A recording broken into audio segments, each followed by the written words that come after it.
ইউনূস সাহেব পদত্যাগে যেটা বললেন এটা একটা নাটক সব লেজে গোবরে করে ফেলছে, কোনো দিকে সুবিধা করতে পারতেছে না। সংস্কার বলতে বলতে সংস্কারের পরে এবার আবার ঐক্যমত্য কমিশন, তারপরে মহা ঐক্যমত্য, কিছুই তো করতে পারতেছে না। আমি অ্যাক্টিভিতে বলছিলাম যে 9 মাসে তো আমাদের দেশে মারা একটা বাচ্চাও পয়দা করে, কিছু পয়দা করতে না পারে স্ট্যান্ড দেওয়ার জন্য, নিজের পজিশন টেস্ট করার জন্য বললো আমি পদত্যাগ করব। যেমন কেউ যায় পা ধরলো, কেউ রিকোয়েস্ট করলো, দামটা দেখলো আর কি। সেনাবাহিনী সবসময় ক্ষমতা দখল করতে চায়, এটা আমি আরেক টিভিতে বলছিলাম।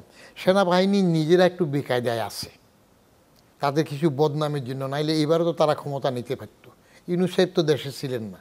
ওয়াকারুজ্জামানের তো সব কথা বললো যে জামাতের নেতার সাথে কথা হইলো, হেফাজতের মামুনের সাথে কথা হইলো, শফিকুর রহমানের সাথে কথা, উনি বলছেন না সব প্রথম 5ই আগস্টের ঘটনার সময় যে শেখ হাসিনারে সসম্মানে হেলিকপ্টারে উঠাই দেওয়ার পরে আমি এখনও বলি শেখ হাসিনা পালায় নাই।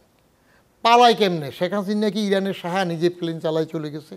শেখ হাসিনারে তো সুন্দর করে প্লেনে উঠাইয়া ওই দেশে কি এমনি গেছে কথাবার্তা বলে টলে, তাহলে এটা কি পালানো হইল নাকি? এটা সসম্মানে আপনি বেড়াইতে পাঠাইছেন বা যেভাবে হোক। আর তারপরে ওনারা পাঠানোর পরে একটা বিল্ডিং রক্ষা করতে পারেন না, একটা গণভবন ভাঙে ফেলেছে, হেফাজত করতে পারেন নাই। বঙ্গবন্ধুর বাড়ি ভেঙে ফেলছে, হেফাজত করতে পারতেছেন না, রাখতে পারেন না। আর্মির কয়েকটা ড্রব্যাক আছে, সেটা হইল প্রথমে আর্মি বঙ্গবন্ধুকে হত্যা করছে। যতই বলুক যে উচ্ছৃঙ্খল বিশৃঙ্খল কিছু, আর্মি তো তাহলে একটা বদনামে আছে। তারা প্রেসিডেন্ট জিয়াকে হত্যা করছে, উচ্ছৃঙ্খল বিশৃঙ্খল যাই বলুক, তাহলে আরেকটা বদনামে পড়ছে। তারা সাত্তারের মতো নিরীহ লোককে বন্দুকদেরই সরাই ফেলাইছে, তাহলে আরেকটা বেকায়দায় পড়ছে। 3 নম্বর একটা বদনাম। 1/11 আইসা এই মঈনুদ্দিন মাসুদউদ্দিনরা লেজে গোবরে করে কিছু করতে পারলো না, আবার রাজনীতির কাছে নেক্সট সেফ এক্সিটে চলে আসছে, তার একটা বদনামে পড়ছে। এতগুলা বদনাম নিয়ে ইউএন পিস কিপিং মিশনের লোক থাকার ব্যাপারও আছে। এই শর্ট করে তো এখন আসতে পারতেছে না, নাহলে এইবারও তো সুযোগ ছিল আসতে পারত। যে সময় বিডিআর 57 জন ব্রিলিয়েন্স আর্মি অফিসার মেরে ফেলছে, তখন মইনিও আসতে পারে না কেন? এইসব ডরে ভয় আসতে পারে না।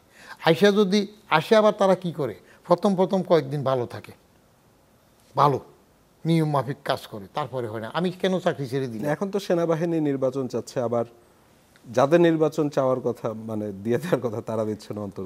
তো সেনাবাহিনী সরকারের অংশ না, চাইবে না, অসুবিধা কি? দোষের কি আছে? আপনি বলবেন কেন বলছে, আরে কেন বলে নাই? এরশাদ ক্ষমতায় আসার আগে রাজনীতির কথাবার্তা বলছে না, এটা সেটা বলছে না, বলে বলে আসছে না। হ্যাঁ, শাহ আজিজ নূতন সংসদ ভবনের প্রথম অধিবেশনের মধ্যে আল্লাহর কসম খাই বলছে না মার্শাল্লাহ আসবে না, মার্শাল্লাহ আসবে না, তো তারপরে দিয়ে মার্শাল্লাহ এসে গেছে না। যখন যে যেভাবে, রাজনীতি বলতে এখন রাজনীতি তো নাই। রাজনীতি যদি থাকতো তাহলে ইউনূস সাহেব এতদিন বলে আসতেছেন যে আওয়ামী লীগ নিষিদ্ধের ব্যাপারটা আমরা করব না, এটা রাজনৈতিক সিদ্ধান্ত হবে।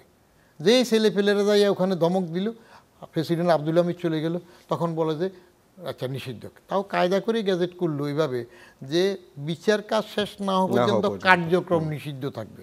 আর ওই নাচনে বড়ি আরেকটা, এক তো হইল নাচনে বড়ি, আরও হইল ডোলের বাড়ি।